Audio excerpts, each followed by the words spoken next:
मग त्यासाठी पंडित जवाहरलाल नेहरू, सरदार वल्लभभाई पटेल, डॉक्टर राजेंद्र प्रसाद, त्यानंतर श्यामाप्रसाद मुखर्जी, डॉक्टर बाबासाहेब आंबेडकर यासारखी सर्व मंडळी एकत्रित आली आणि त्यांनी असं ठरवलं की आता आपण आपल्या भारताच्या संविधानाची निर्मिती केली पाहिजे। मग सगळ्यात सर्वप्रथम त्या ठिकाणी संविधान सभेची स्थापना करण्यात आली।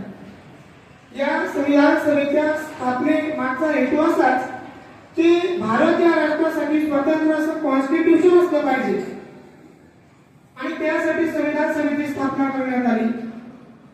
भारताचं जे संविधान आहे हे संविधान लिहिण्याचं काम साधारणतः 2 वर्ष 11 महिने आणि 18 दिवस एवढे दिवस हे काम चालू होतं।